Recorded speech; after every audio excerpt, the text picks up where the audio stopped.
தாத்தா, அவரு வெயிட் பண்ணிட்டு இருக்காரு.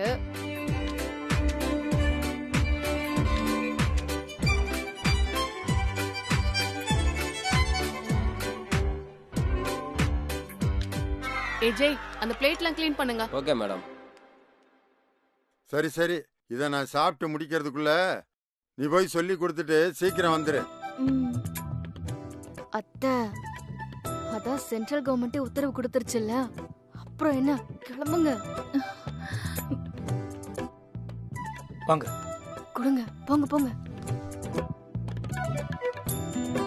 போங்க போங்க.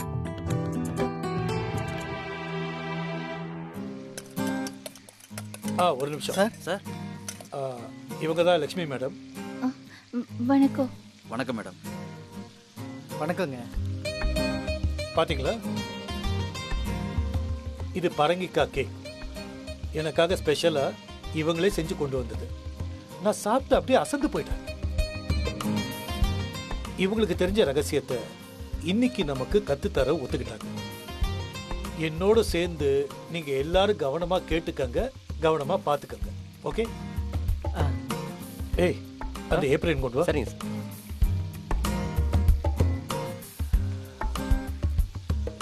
இந்தாங்க, இதை நீங்க மாட்டிக்கங்க. இது என்னது? போட்டுக்கங்க. எனக்கு தேவையில்லை, வேண்டாம். அட, போட்டுக்கங்க. சமைக்கும் போது எண்ணெய் எல்லாம் மேல பற்றக்கூடாது இல்லையா? எனக்கு எப்பவுமே 4-5 பேருக்கு செஞ்சுதான் பழக்கம். நிறைய பேருக்கு செய்யறதுக்கு எனக்கு தெரியாது. இதெல்லாம் ஒரு விஷயமே இல்லைங்க. எப்படி செய்யணுங்கிறத மட்டும் சொல்லி கொடுங்க, மத்ததை நாங்க பாத்துக்கிறோம்.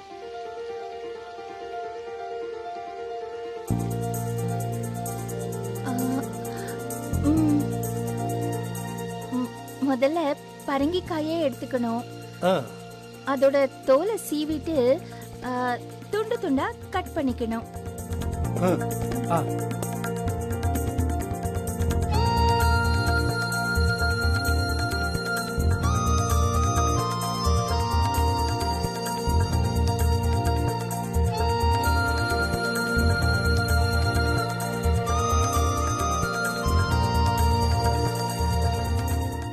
அப்புறம் இப்ப சொல்லுங்க, வேற என்னெல்லாம் பண்ணும்? அதுக்கப்புறம் அடுப்பு மேல பேன் வச்சு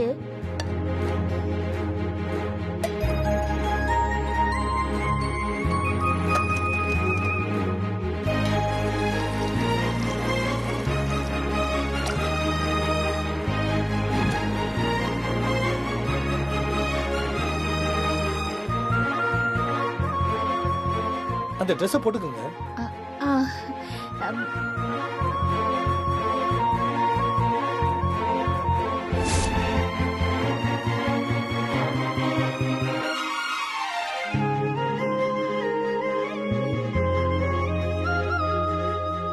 பத்த வைங்க. பயப்படாதீங்க, நீங்க பண்ணுங்க. கரண்டி வேணும். அதை எடு.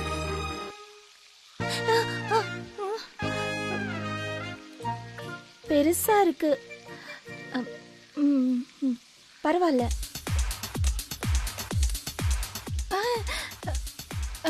சாரி. வந்து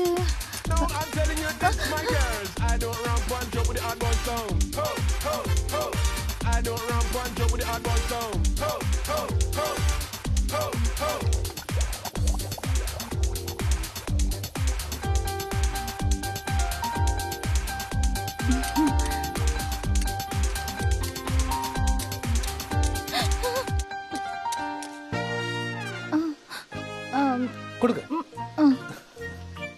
பாகு அதெல்லாம் கரெக்டா வரும், நீங்க தைரியமா பண்ணுங்க.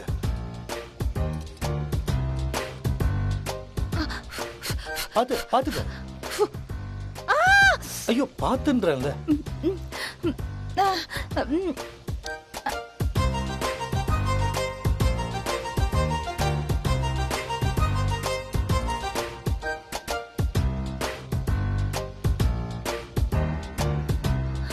மன்னிச்சிடுங்க, என்னால இப்ப சமைக்க முடியாது. என்னாச்சு?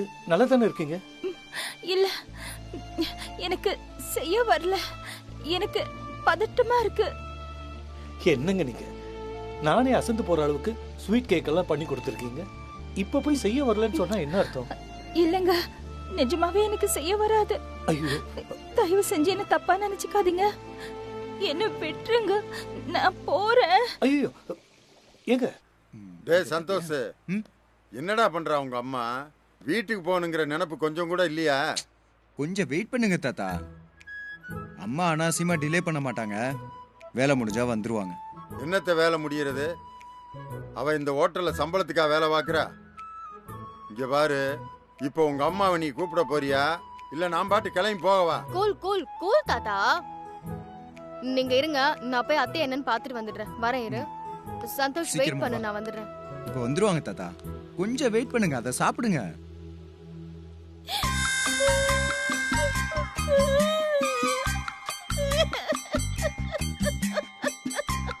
அழாதீங்க.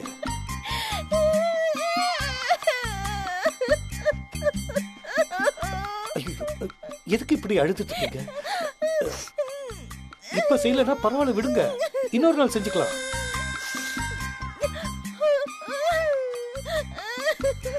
சொல்றது கேளுங்க, அழாதீங்க. எனக்கு சொன்னா கேளுங்க. அத்தை, அத்தை, பவி, என்னாச்சு? என்னாச்சு அத்தை? என்னாச்சு? என்னாச்சு? ஏன் இப்படி கண்ணீரும் கம்பளியுமா இருக்கீங்க? பரங்கிக்கா கேக்க பண்ண முடியல பவி. என்ன? ஒண்ணு இல்ல பவி, அவங்க கொஞ்சம் நர்வஸ் ஆயிட்டாங்க. என் மேலதான் தப்பு. நான் மட்டும் தனியா இருந்திருக்கணும். எல்லாரையும் கூப்பிட்டு நிக்க வச்சு கிளாஸ் எடுக்கிற மாதிரி பண்ணதுனால தேவையில்லாம டென்ஷன் ஆயிட்டாங்க. சரி சரி, ஒண்ணும் இல்ல, ஒண்ணும் இல்ல. எனக்கு இந்த ரெசிபி கத்துக்கிட்டே தெரியணும். உங்களுக்கு இந்த ஹோட்டல் அட்மாஸ்பியர்ல சொல்லித்தர வராது. இதுக்கு ஒரே சொல்யூஷன், நான் உங்க வீட்டுக்கு வந்து உங்ககிட்ட தனியா கத்துக்கணும். வீட்டுக்கா? ஏங்க இப்படி அலறீங்க? உங்க மாமனார் சொன்ன மாதிரி நான் ஒன்னும் செருப்பு திருட இல்லைங்க. அச்சச்சோ, ஏன் இப்படி எல்லாம் சொல்றீங்க சார்? நான் அந்த அர்த்தத்துல ஒண்ணும் அப்படி எல்லாம் சொல்லல. அத்தை இருங்க சார், நீங்க வாங்க சார், அத்தை உங்களுக்கு சொல்லி தருவாங்க, அதுக்கு நான் பொறுப்பு. ரொம்ப தேங்க்ஸ் பவித்ரா, நாளைக்கே வந்துடுறேன். நாளைக்கே வா. எங்க இதுக்கும் ஷாக் ஆகுறீங்க? நான் இன்னைக்கே வரேன்னு சொன்னேன். வாங்க அத்தை. Sir, you are always welcome sir. வாங்க போலாமா? ம், ம்.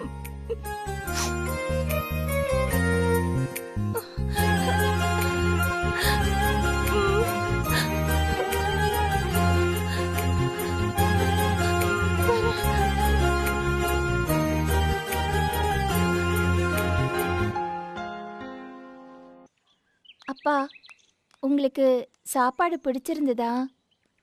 இல்லனா தேவையில்லாம உங்களை கஷ்டப்படுத்திட்டேனோ? இல்ல, அப்படிலாம் ஒண்ணும் இல்ல, எல்லாம் நல்லா தான் இருந்துச்சு. ஏன் அது கொஞ்சம் சந்தோஷமா தான் சொல்றது. அப்படியெல்லாம் ஈஸியா ஹெட் மாஸ்டர்ட்ட நீ மார்க் வாங்க முடியாது. நம்மள நல்லா அலைய வச்சுட்டு கடைசியில ஆல் பாஸ் போற ஜெனரேஷன் இவரு. பேசாம வர்றியா கொஞ்சம்? சரி தாத்தா. வா. சரிம்மா. எங்க போயிட்டீங்க லட்சுமி? பிளாட் பூரா தேடி தேடி சலிச்சு போயிட்ட தெரியுமா? கதை விட்டாலும் ஒரு கணக்கா விடணும். ஏன் எங்க வீட்டு வாசல்ல போய் நின்னு பார்த்தா கதவு பூட்டி இருக்கிறது உனக்கு தெரியாதா? அப்ப வெளியே போயிருக்கோன்னா ஆட்டோமேட்டிக்கா உனக்கு தெரிஞ்சிட போகுது. இதுக்கு போய் எதுக்கு இப்படி ஒரு பில்டப்? போங்க, எப்ப பார்த்தாலும் என்ன குறை சொல்லிட்டே இருக்கீங்க. லட்சுமி, நீ சொல்லு. ஒண்ணும் இல்லக்கா, ஒருத்தரை பார்க்க போயிருந்தோம், அப்படியே அங்கேயே சாப்பிட்டுட்டு வந்துட்டோம். சரியா போச்சு போ. இங்க நம்ம அபார்ட்மெண்டே கந்தர்கோலம் ஆயிட்டு இருக்கு. அவசர அவசரமா உன்னி சாரு அசோசியேஷன் மீட்டிங் போட்டிருக்காரு. சீக்கிரம் வந்து சேருங்க எல்லாரும். மீட்டிங்கா? நோட்டீஸ் எதுவும் வரலையே. நிதானமா பேசி முடிவு எடுக்கிறதா இருந்தா நோட்டீஸ் அனுப்புவாங்க. நான் தான் அவசர மீட்டிங்னு சொல்றேனே, அப்புறம் எப்படி நோட்டீஸ் அனுப்புவாங்க? லட்சுமி, இந்த உன்னி பயலுக்கு வேற வேலை வெட்டியே கிடையாது. ஏதாவது ஒண்ணும் இல்லாத பிரச்சனையை பெருசா ஆக்கிக்கிட்டு இருப்பேன். ரொம்ப டயர்டா இருக்கு, நான் போய் படுக்கிறேன். சரிப்பா.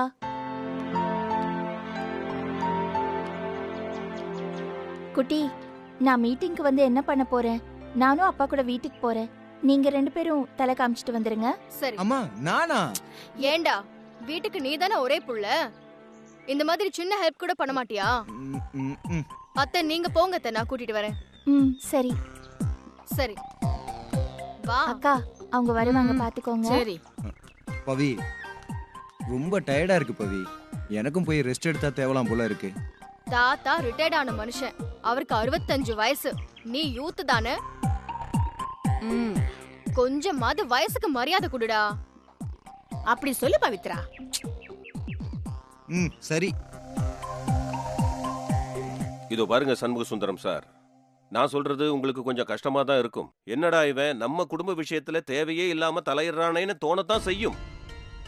இங்க நம்ம எல்லாரும் வேற வேற வீட்டுல இருந்தாலும் ஒரே குடும்பமா ஒன்னா தானே பழகிட்டு இருக்கோம். அத நீங்க ஒத்துக்கிறீங்கல்ல? சார் நீங்க என்ன சொல்லணும்னு நினைக்கிறீங்களோ அதை வெளிப்படையா சொல்லுங்க. என்ன சண்முக சுந்தரம் சார், நான் என்ன இவ்வளவு நேரம் கதையா சொல்லிக்கிட்டு இருந்தேன்? இப்போ நம்ம எல்லாரும் குழந்தை குட்டிகளோட ஒன்னா தான் இருக்கோம். 6 வயசு பசங்கள்ல இருந்து 60 வயசு ஆனவங்க வரைக்கும் எல்லா ஏஜ் குரூப்லயும் இந்த அபார்ட்மெண்ட்ல ஆளுங்க இருக்காங்க. அதுக்கு என்னங்க இப்ப? இதோ பாருங்க சண்முக சுந்தரம் சார், குறுக்க இப்படி கேள்வி கேட்டுக்கிட்டு இருக்காதீங்க. இப்போ உங்க வீட்டையே எடுத்துக்குங்க. உங்களுக்கு 2 பேத்திங்க இருக்காங்க.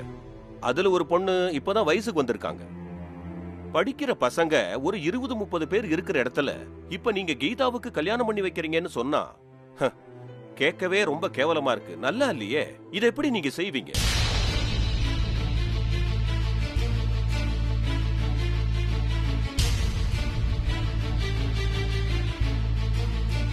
சார் நீங்க பேசுறது எதுவும் எனக்கு புரியல. எனக்கு பிறகு என் பொண்ணு நல்லா இருக்குன்னு நான் நினைக்கிறது தப்பா? பதில சொல்லுங்க. நியாயமா தானே கேக்குறாரு. ஒரு செக்ரட்டரியா தானே இருக்கீங்க, ஏதோ சின்ன குக்கிராமத்தில இருக்கீங்க, ஒரு நவ நாகரிகமான இடத்துல தானே இருக்கீங்க. சுத்த பழைய பஞ்சாங்க மாதிரி கிணத்து தவளை மாதிரி கியா கியான்னு இருக்கீங்க. இதோ பாருங்க பரமசிவன் சார், நான் எனக்காக பேசல. இவருக்கு அப்புறம் இவர் பொண்ணு நல்லா இருக்கணும்னு நினைக்கிறத தப்புன்னு சொல்ற அளவுக்கு நான் ஒண்ணும் முட்டாள் கிடையாது. அத நல்லா புரிஞ்சுக்கங்க. இப்போ நாளைக்கே நான் மண்டையை போட்டேன்னு வச்சுக்கோங்க, என் பொண்டாட்டியும் புள்ளையும் நல்லா இருக்கணும்னு நான் நினைப்பட மாட்டேனா? அப்படி நினைக்கிறதா இருந்தா இந்த மேட்டரை ஒரு பிரச்சனையா கன்சிடர் பண்ணி அதை டிஸ்கஸ் பண்றதுக்காக அசோசியேஷன் மீட்டிங்க கூட்டியிருக்க மாட்டீங்கல்ல? இந்த அசோசியேஷன் செக்ரட்டரியா எனக்குன்னு சில பொறுப்புகள்லாம் இருக்கு. குடியிருக்கிற இடத்துக்குன்னு சில ஒழுக்கங்கள்லாம் இருக்குல்ல? அப்படி என்னையா நான் ஒழுக்கங்கிட்டு போய் நடந்துகிட்டேன்? நீ பேசுறது நியாயமா இருக்கா? நான் என் பொண்ணுக்கு இன்னொரு கல்யாணம் பண்றதுல உனக்கு எங்கேயே அடிக்குது? முடிஞ்சா கல்யாணத்துக்கு வந்து 4 அச்சதையை போட்டு ஆசீர்வாதம் பண்ணிட்டு போ சார். முடியலன்னா பொத்திக்கிட்டு வீட்லயே இரு. ஐயே, அதை விட்டு போட்டு ஊரை கூட்டி உட்கார வச்சுக்கிட்டு நான் செய்யறது தப்புன்னு சொல்றதுக்கு நீ யாரியா? டென்ஷன் ஆகாத சண்முக சுந்தரம், உன்னை பத்தி இல்லாத பொல்லாததெல்லாம் யாரோ அங்கே போட்டு கொடுத்துருக்காங்க. அதனால தான் யாரையும் டிஸ்கஸ் பண்ணாம இந்த மீட்டிங்கை அரேஞ்ச் பண்ணிருக்காங்க. ஏன் சார், என்ன சார் பேசுறீங்க நீங்க? கலந்து பேசுறதுக்கு தானே மீட்டிங்கே போட்டிருக்கோம். மீட்டிங் வைக்கலாமா வேணாமான்னு அதுக்கு ஒரு தடவை கலந்து பேசணுமா? ரொம்ப கலந்தா எல்லாம் கந்தரகோலம் ஆயிடும். இல்லைங்க, நீங்க பிரச்சனைன்னு சொல்றத நான் பிரச்சனையாவே நினைக்கல. என் பாயிண்ட் ஒன்னே ஒண்ணுதான், என் பொண்ணு நல்லா இருக்கணும், என் பேத்திங்கெல்லாம் கௌரவமா வாழணும், அவ்வளவுதான். என் பொண்ணுக்கு 2 பொட்ட பிள்ளைங்க இருக்குன்னு தெரிஞ்சுக்கிட்டு என் பொண்ணை கட்டிக்கிறேன் சந்தோஷமா வச்சுக்கிறேன்னு சொல்லிட்டு ஒரு மனுஷன் வரான்னா அவன் மனசை பார்க்கணுங்க. இதோ பாருங்க சார், அந்த மனசெல்லாம் நாங்க எதுக்கு பார்க்கணும்? யோ பாலக்காடு, நீ எந்த காலத்திலயா இருக்க? ஒரு பொண்ணுக்கு 2வது கல்யாணம் பண்றது ஒரு தப்பா? அதானே. என்ன மாமா, என்னவோ கொலைபாதகம் பண்ணிட்ட மாதிரில பேசிட்டு இருக்காங்க. 2ஆம் கல்யாணம் பண்றத நாங்க ஒண்ணு பெரிய விஷயமா நினைக்கல சார். இதே அந்த பொண்ணு விதவையா இருந்தா நாங்க ஏன் இந்த கேள்வியை கேட்க போறோம்? புருஷன் சேர்த்துட்டான் பாவம், ஒரு நல்ல இடத்துல கல்யாணத்தை பண்ணி வைங்கன்னு சந்தோஷமா சொல்லிட்டு போய்கிட்டே இருப்போம்ல. நீங்க சொல்றது கரெக்ட். இவரு பொண்ணோட புருஷன் யாரு, எங்க இருக்கான், என்ன பண்ணிக்கிட்டு இருக்கான் எதுவுமே நமக்கு தெரியாதே. நாளைக்கு இவரு வேற ஒருத்தருக்கு பொண்ணை கட்டி கொடுத்து பொண்ணையும் மாப்பிளையும் வீட்டுக்கு கூட்டிட்டு வர நேரத்துல அபூர்வ ராகங்கள் படத்துல ரஜினிகாந்த் மாதிரி பழைய வீட்டுக்கான என்ட்ரி கொடுத்தான்னு வச்சுக்கோங்க, இந்த அபார்ட்மெண்டோட மானம் கப்பல் ஏறிடாதா?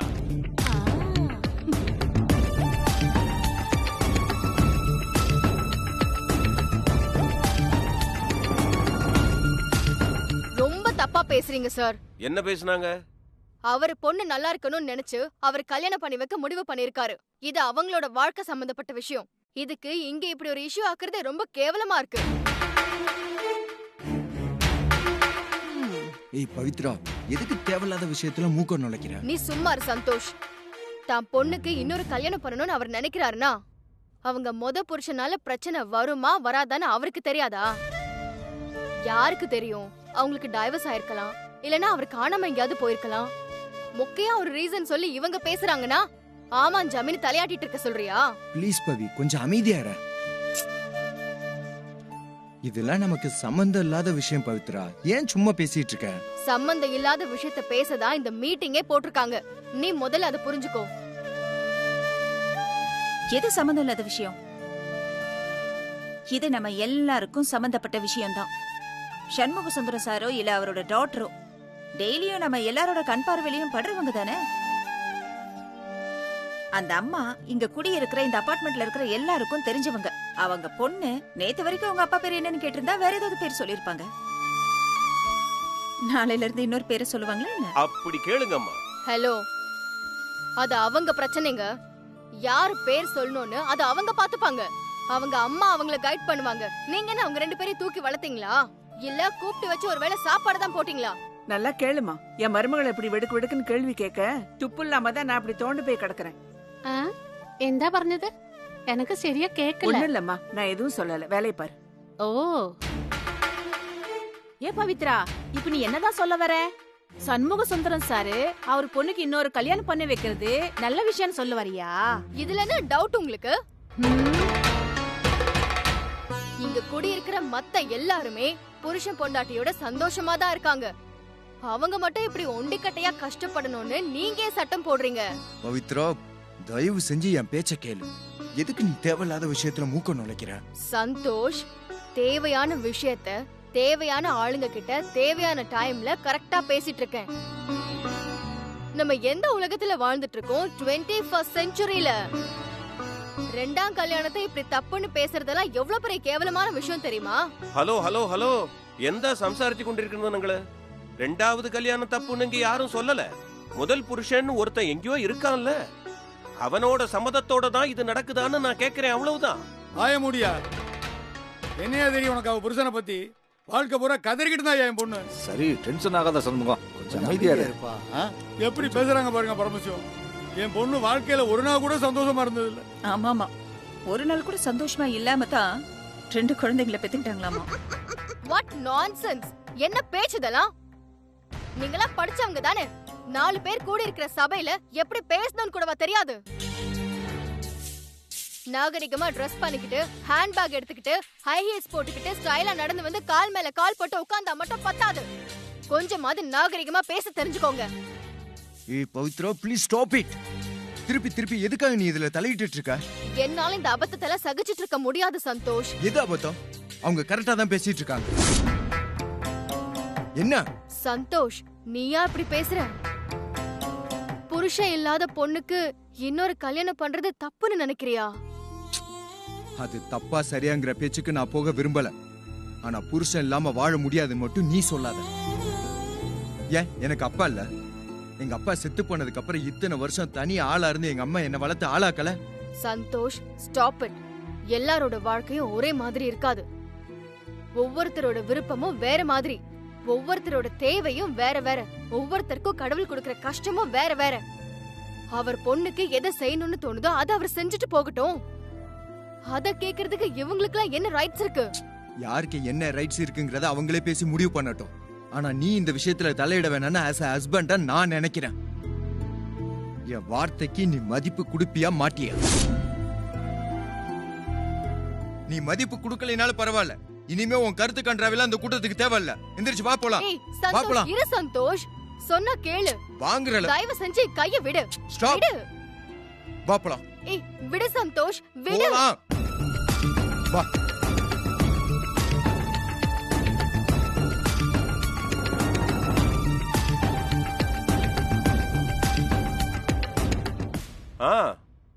போட்டே இங்க வேற யாராவது சண்முக சுந்தரம் சாரோட முடிவை ஆதரிக்கிறீங்களா? யோ, கூமுட்டு தனமா பேசாதயா. நீங்க ஆதரிச்சாலும் எதிர்த்தாலும் இது அவர் முடிவு. அவர் பொண்ணோட வாழ்க்கை அதுதான், அதை புரிஞ்சுக்கோங்க. அப்படியெல்லாம் சாதாரணமா விட்டுற முடியாது சார். இது அசோசியேஷனோட கௌரவ பிரச்சனை, இந்த அபார்ட்மெண்டோட மான பிரச்சனை. இதோ பாருங்க சண்முக சுந்தரம், நீங்க உங்க பொண்ணுக்கு 2வது கல்யாணம் பண்ணி வைக்கிறத நாங்க யாரும் விரும்பல. என்ன நான் சொல்றது கரெக்ட் தானே? ஆமாமா நீங்க சொல்றது கரெக்ட் தான். இந்த மாதிரி நடக்கிறது தப்பு தானே. யாரும் சும்மா இருக்க முடியுமா? நீங்க சொல்றது கரெக்ட் தான். இதெல்லாம் ஒத்துக்க முடியாது. ஆமா இன்னைக்கு இது பண்ணுவாரு நாளைக்கு நல்லா பாத்துக்கங்க சண்முக சுந்தரம் சார். மெஜாரிட்டி என்ன நினைக்குதோ அத ஃபாலோ பண்றதுக்கு பேரு தான் ஜனநாயகம். சும்மா பைத்தியக்கார மாதிரி பேசாதயா. எந்த மெஜாரிட்டியும் என் பொண்ணு கண்ணீர் விட்டு கதறிட்டு இருக்கும் போது அந்த கண்ணீரை வந்து தொடக்கல. நாங்க வாழ்ந்தமா செத்தமானு கூட வந்து பார்க்கல. அவ்வளவே அன்னைக்கு நான் மாடிப்பள்ளியில நெஞ்சு பிடிச்சிக்கிட்டு கீழே விழுந்தேனே, பரமேஸ்வரத்தை கேட்டுப்பாரு தெரியும். அன்னைக்கு எந்த மெஜாரிட்டியும் வரல. ஓயா நீயும் மெஜாரிட்டியும் இன்னொரு தடவை அது மாதிரி ஐயன் உசிரே போச்சுன்னா என் பொண்ணு வாழ்க்கையை யாரையா காப்பாத்துவான்? என்ன இப்படி கேள்வி கேட்டுக்கிட்டு இருக்கீங்க? மரத்தை வச்சவன் தண்ணி ஊத்தத்தானே செய்வான். வேணாம், என் வாயை கிளறாத. அசிங்கமா ஏதாவது சொல்லிடுவேன். என் பொண்ணுக்கு நான் இன்னொரு கல்யாணம் பண்ண போறது உறுதி. அது கூடாதுன்னோ வேணும்னு சொல்றதுக்கோ 2 பேருக்கு தாயா உரிமை இருக்கு. அது என்னோட 2 பேத்திங்களுக்கு தான். ஆனா அவங்க 2 பேருமே அம்மாவுக்கு கல்யாணம் பண்ணி வைக்க தாத்தான்னு சொல்றாங்க. சுத்தம் விளங்கிடும். நீங்க என்ன வேணாலும் நினைச்சுங்க ஐயா, என்ன வேணாலும் பேசுங்க ஐயா. என் முதுகுக்கு பின்னால பேசுங்க, என் முகத்துக்கு முன்னால பேசுங்க, அதை பத்தி எனக்கு கவலை இல்லையா. நான் என் பொண்ணுக்கு கல்யாணம் பண்ண போறது உறுதி. உங்களால முடிஞ்சதை பாத்துங்க ஐயா.